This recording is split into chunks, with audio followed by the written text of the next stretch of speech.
Alright guys, welcome back to the channel. As you can see by the thumbnail, we're doing Snub Nose Revolver Showdown. On the table in front of me, I've got 5 Snub Nose revolvers that I actually have carried one time or another. The snubbies shown today have been cleared and are safe. One firearm that's not on the table today that I used to own but ended up selling, the Colt Cobra Carry, or the King Cobra Carry. I can't even remember what it's called, but it was a stainless steel 6-shot 357. Two things that I did not like about it that ultimately led me to get rid of it. The cylinder release. It was the pull style cylinder release, not the push style like the Ruger or Smith & Wesson or even the Taurus. I guess I could get over that. That wasn't a deal breaker. The deal breaker was the trigger reset. It had like a fake trigger reset. So when I was rapid firing, I would oftentimes fake reset on the trigger and go to pull it again and the cylinder would lock up. And the first time it happened, I thought I broke the firearm. I thought something catastrophically failed and it locked up. Turns out I just had to release my trigger finger the whole way. But whenever I rapid fired, that would happen. And I just couldn't get past that. Maybe some guys don't mind that, or they're used to the Colt trigger, they love them. To each their own. But me, I didn't like it, and I got rid of it. Also, a very popular snub nose carry revolver is the Kimber. I don't own one of those, or the new SDRs, the Diamondbacks. I don't own one of those. So what I will be going over, I have 5 of them. I'll just tell you what they are right now. The Ruger SP101, Smith & Wesson 340 PD, a Taurus 605, Smith & Wesson 642, that is in 38 special, the only 38 special, and then a Chiappa Rhino 200 DS, also 357. So we got that. I also have some notes that I'll be glancing at because we're going over a lot of information, and I have some range B-roll that I'll be rolling in after I talk about each one. So first off, let's go with the Ruger SP101 with Pockmeyer grips. Now I rank these 5 in different categories. Here, I'll read them for you. So I've got a max point total of 30 points. I gave the firearms a 5 to a 1. 5 being the best, 1 being the worst. So most points at the end is the ultimate winner. So we have weight, practical defensive accuracy. So that means basically I'm shooting semi-rapidly at 15 feet, not 21 feet or 30, literally 5 yards, 15 feet. Math. So yeah, 5 yards, 15 feet. So I think that would be the most distance that you would shoot. Probably closer than that, but that's the shortest that the range, or the shortest distance at the range I shoot at. Otherwise, I probably would have shot at 9 feet, 10 feet. Anyway, practical defensive accuracy. Recoil, shootability. So obviously the recoil, how does the firearm handle the recoil? Comfort in your carry, or carry comfort. So how comfortable is it to carry? Can I pocket carry it? Do I appendix carry it? And do I actually carry it? Because guess what? Any firearm on you is better than the one you left at home because it's too heavy, or it's uncomfortable to carry, or I'm just running to the store. I'm not going to bring it today. So any firearm that's with you is better than one you don't have. Value for the money. So this is kind of a weird category, but basically I take the total score divided by the retail price of the firearm, and I get a number. The numbers are 0.016 to 0.044. So that's the number, where obviously the higher, the 0.044 would be best, 0.016 is the worst. I'll go over that.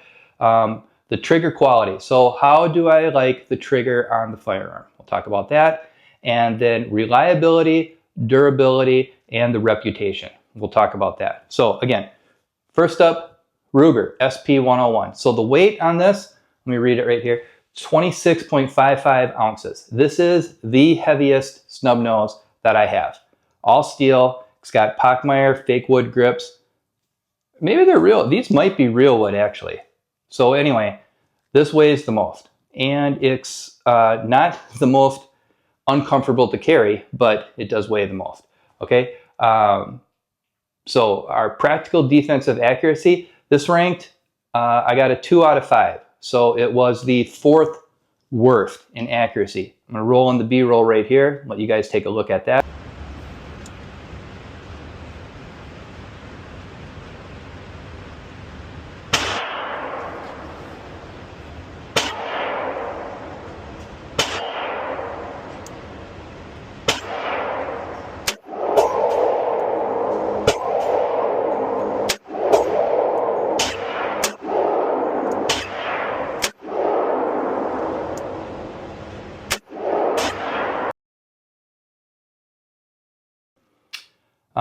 Recoil, shootability. So this was actually one of the better ones, with the exception of the Chiappa Rhino, which, spoiler, it's the best with that low bore axis, the underbarrel on it. It just is a recoil cheat code. But otherwise, the Ruger SP101 was second best for recoil. It's heavy, ekes up the 357, it's no problem. Carry comfort, this ranked right in the middle, a 3. It's not the worst to carry, it's not the best to carry. I cannot pocket carry, well, I suppose I could pocket carry it, but it's a little heavy for the pocket. So I appendix carry it, I have a Bucks holster. It's not horrible. The Pockmeyer grip's a little bit bigger, but it's also smoother than the rubber grips that came on it. Also, you'll see the theme, I like to change the grips out on the firearms. I like how different grips look on it, and you'll see one that I really like, and I'll probably end up switching to that as much as I can based on availability. Anyway, let me get back on track here. So, carry comfort, right in the middle of 3. It's not the worst, not the best, but I carry it. Okay, value for the money. So coming in at about $700, right around there, and based on the overall score, we got a .024, which is right in the middle, pretty respectable. Trigger quality, so again, this got a 2, did not do very good. It's got a slightly mushy trigger, and it doesn't really have a wall that it just, so it's, again, a little spongy, a little mushy. It's not great. It's not the worst, definitely not the best. And then reliability, durability, and the reputation. So Ruger SP101, built like a tank. Ruger has a great reputation. They're known for their reliability. They're known for lasting forever. So you can't beat it. So it ranked a 5 out of 5 on that one. So overall, out of 30, the Ruger SP101 got a 17. Again, not great, but definitely not the worst on the list. So, moving on, the Smith & Wesson 340 PD. With this, I have the VZ high horn grips. Grip comes up. So it doesn't mean that I can get a higher purchase on the firearm, because I can get a high purchase on any of them with the grips, but what it does matter is the metal frame is not hitting the webbing of my hand. So it's actually on the grip. I love these grips. I've heard some people don't like them. I absolutely love these grips. I think they're amazing, and I will be ordering more for my 642. And if they have them on the other kind, if VZ has them for other models of firearms besides Smith & Wessons, I'll be ordering them also. So let me get that out of the way. So the Smith & Wesson 340 PD weighs in at 13.9 ounces. All these are also empty, so not loaded, but 13.9 ounces. It's the latest one on the list, 5 out of 5. Disappears. Disappears in your pocket, disappears in your waistband. I've got a Harry's Icon 2.0 appendix holster, and then the Mica pocket holster. Disappears in both of them. So with that said, comfort carry, 5 out of 5 all day long. Practical defensive accuracy. So let me roll on the B-roll here.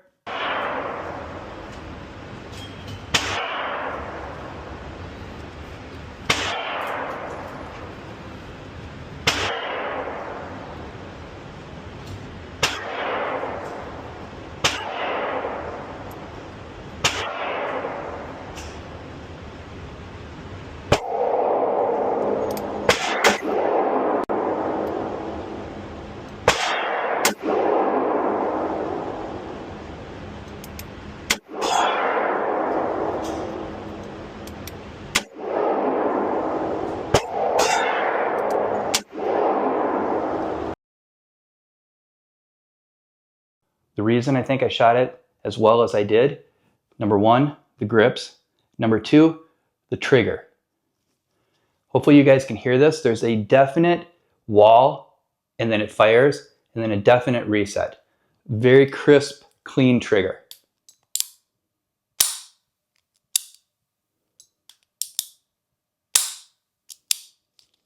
Very crisp, very predictable. It doesn't surprise you. Makes it very easy to shoot. Okay, next up, recoil shootability. This one got a 1 out of 5. It's absolutely miserable to shoot. So, except for this test, I usually shoot 38 specials out of it, except when I'm carrying it. I carry 357 Magnum hollow points because I don't think that you are going to notice recoil. You're not even going to hear the blast when or if you were in a defensive shooting. I'm basing this off of years of deer hunting where I can shoot a 300 Win Mag or a 12 gauge slug, don't even feel the recoil, don't even hear the shot. I'm not wearing ear pro, sadly, most of the time, and you don't even feel it. Your adrenaline's pumping, you shoot, it's over with and done with. You might hear some ringing afterwards, but while it's happening, you don't. So I carry 357s in here. When I'm practicing at the range, normally it's 38 specials. It's absolutely, even with the grips, even with gloves, it hurts to shoot it. And maybe I'm kind of a baby about that, but it's not pleasant. I think I've overcome the flinch of it, but still my hand hurts. So with that said, recoil, it's a 1 out of 5. Comfort and carrying, 5 out of 5 all day. It's light, it's small, it disappears. It disappears in my mica pocket holster for my joggers. I have a Harry's Icon 2.0 appendix carry it, disappears. I don't even know it's there. Easy to carry all day long. Don't even feel it, I forget it's there.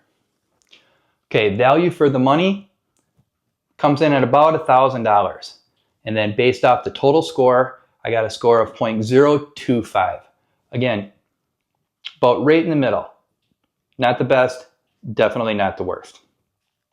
Trigger quality, I've talked about the trigger, 5 out of 5. I think it's the best trigger of all the snubbies that I have. And then reliability, durability, and reputation. So I know that lately Smith & Wesson is kind of kicked in the teeth with their reputation and their quality. I think the Nighthawk, the new Nighthawk, has had some issues with it. I know Smith & Wesson used to have the security lock on it. Both of my Smith & Wessons do not have security locks on them. So either get an older one or the newer ones that don't have it. I hate those things and I won't buy one if it has a security lock. That's just me. You have different tastes, you have different priorities. Buy what you want to buy. Me personally, I don't buy them. And guess what? With my Smith & Wessons, I haven't had an issue with either one of them, the 642 or the 340 PD. I love them both. I carry them both. No issues whatsoever. So I trust them with my life, trust them with my family's life.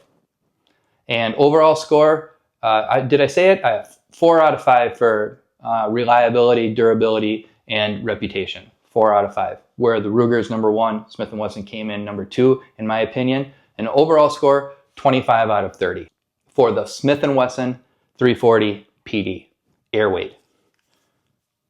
VZ high horn grips. Absolutely love this one. Okay, up next, we have a Taurus 605 357 Snub Nose Revolver. This has got the VZ twister grips with a little pinky spot on there. So you can get your pinky on it. All right, this one weighs in at 24.10 ounces, which comes in third, right in the middle, third heaviest.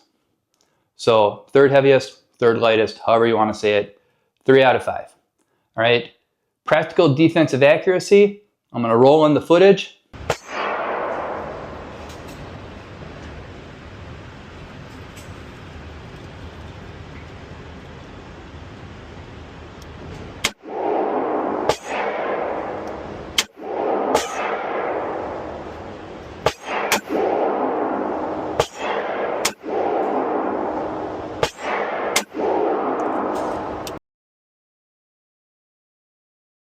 Okay, you guys see it? I think there might have been actually 1 or 2 that were off target. So you get a 1 out of 5.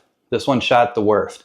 Recoil shootability, so you would think with as heavy as this one is that it would absorb recoil and be more pleasant to shoot. It's not. I think it's probably because of these grips. So I like how the grips look, the VZ twisters, but they're not very forgiving, and I don't know if it's just the texture or what.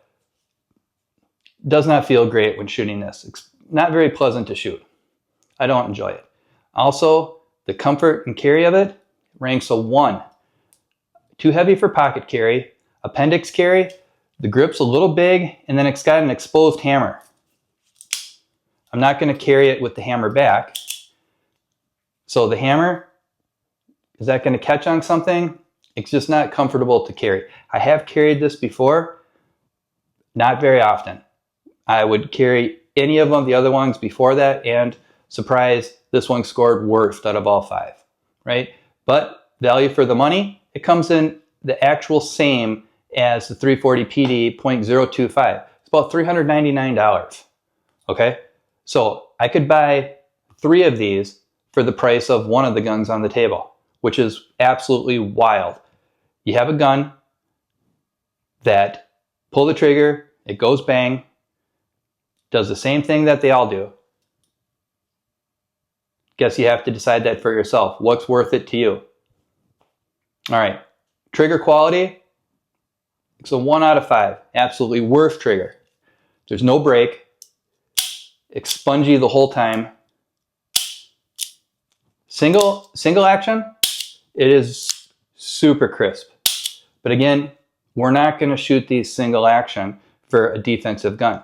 You're just going to fire it off, okay? And the trigger is not great, which I think absolutely led to the accuracy issues. The trigger, the grip, and the grip is actually better than what was on there. The grip that came on it from Taurus it would like pinch my finger. I had to actually kind of Dremel it out.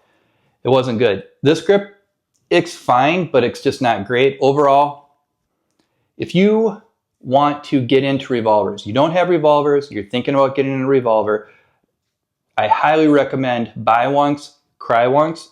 But if you're still unsure, then spend the $400 new, probably get one for $200 used. Try it out. If you're still into them, then okay, you're only out $200 to $400 and buy yourself a higher quality firearm. So, and the reason why some of these firearms are $1,000 versus the next one I'm going to talk about at $500 is it's 38 special. And I think 38 special plus P for defensive carry is absolutely fine. So with that said, okay.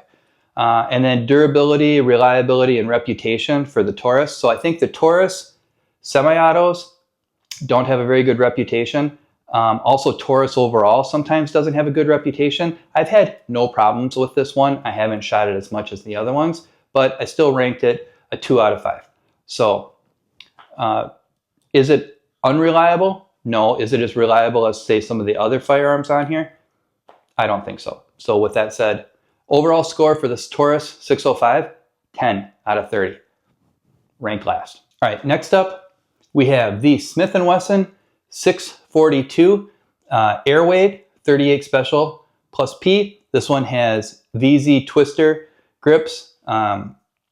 Again, common theme, the VZ grips. So I will be getting the high horn grips for this one as well.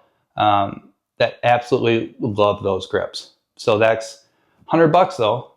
So I guess we'll wait till payday, but then I'm going to order some for this also. So the 642 weighs in 15.45 ounces. That's second best only to the 340 PD Airweight, which is twice as much, right? This one comes in about $500. Practical defensive accuracy. Let me roll in the B-roll.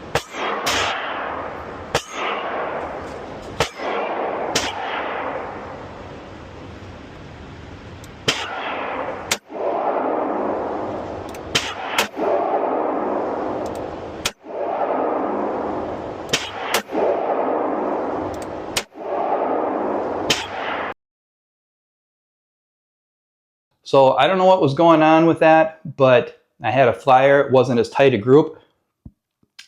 Ranked it a 3 out of 5. Recoil shootability, a 3 out of 5. It's much better than the 340 PD. It's better than the 605. It's not as good as the SP101 or the Chiappa Rhino. Not bad at all, especially with 38 Special or 38 Special Plus P. Comfort carry, it is a 4 out of 5. So the only reason it's not a 5 out of 5 is 340 PD is the same size, it's just lighter. But this one, Mica Pocket Holster, disappears. Harry's Icon 2.0 disappears. If I didn't own a 340 PD, this would be a 5 out of 5 all day long. The value for the money, a .044. So this one ranked best. So out of overall score versus the $500 retail value for this, number one. If you're going to want to get into snub nose revolvers, 38 Special is perfect, great for self-defense, 500 bucks, you're good to go. You'll never need to buy another firearm. Trigger quality, a 4 out of 5. Second best trigger only to the 340 PD. I think the 340 PD might be a performance center. I'm not 100% on that, but it's definitely a better trigger than this one, and this is a fantastic trigger.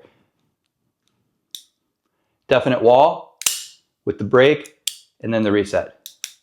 You can stage it, fire, and reset. Absolutely fantastic. I hope the mic picked that up and you guys can hear it. Fantastic trigger. And then reliability, durability, and reputation. Again, a 4 out of 5, tied with the Smith & Wesson 340 PD. Doesn't have a security lock on it. I've had no issues with these. I think it's fantastic, and I would recommend them to anyone to buy them. So, Smith & Wesson 642 38 Special Plus P, the VZ twister grips. I'll be putting high horns on here because maybe you guys can see. So I can get a high purchase, webbing of my hands up here, but then it's metal. And the high horn eliminates that. It'll make it a little bit heavier, but also the handle's just a little bit thicker on the high horn, a little easier to grab. That'll probably bring the accuracy a lot tighter group. Okay, last but not least, we've got the Chiappa Rhino 200 DS 357 Magnum 2-inch barrel. I have aftermarket grip. It came with a rubber grip, so I bought this Chiappa Rhino wood grip. It's a little bit longer, allows me to get a full purchase on it. So it's a little heavier, a little harder to carry, but I like the looks of it, and it doesn't make it that much harder to carry. So weighing in at 25.45 ounces. Second heaviest to the Ruger SP101. All right. Practical defensive accuracy. Let's roll in the B-roll.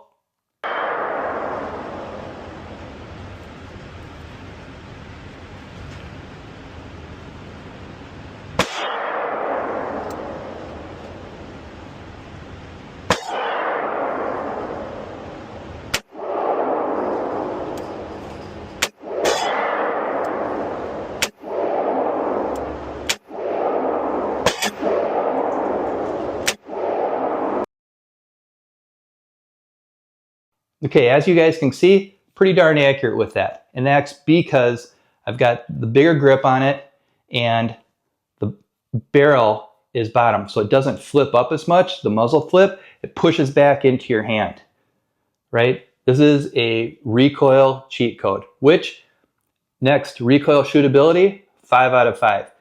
Your 357 Magnums, even the hottest load, they feel like 38. 38 feels like a 22. It's unbelievable how they engineered this to make it just eat up recoil. It's absolutely fantastic. Okay, next we've got carry comfort. So this ranks a 2 out of 5. It's heavy, I can't pocket carry it. It's a little bit thicker. Now I put the bigger grip on it, so that's on me. But with my Bucks holster, it's not horrible, but it's still not as comfortable to carry as the J-frames. So with that said, 2 out of 5. Value for the money, so this one, retail, about $1,200. Overall score, divided by the retail, got a .016 scored worth. So if you want one of these, you better really want one of these. You better like how it looks, you better like how it shoots, you better be in the market, not just like, oh, I think I'm going to go out and get a revolver. No, you better be like, I want a Rhino and I want it for these reasons and I don't care. Okay, good. That's on you, right? Trigger quality, 3 out of 5, right in the middle. Trigger, it's not horrible. It's not the best. Single action, because you can actually, the sight is like a cocking lever. It's kind of weird, but single action, wildly good trigger. Absolutely wild. So, I mean, if you wanted to do like target shooting with a 2-inch snubby, I think you could do it with this. It's like a hair trigger. It's crazy. Although we're not doing that. We're defensive shooting, so we're not going to do single action. So trigger quality, 3 out of 5. And then reliability, durability, and reputation, I got it right in the middle, 3 out of 5. I haven't had any problems with mine. I've heard people having problems with them. You'll see by my grip, if you go back and watch the B-roll again, you can see by my grip. So I'm holding it and my thumb is up. It's not on the frame. I've had my thumb slide forward a little bit. So here, because the barrel is lower, the gas releases right on your thumb. That is not great, okay? It's not gonna blow your thumb off. It stings though. So I try to, instead of the other guns, I'll hold like this with my thumb on the frame. This one here, I just keep my thumb up. Also not great.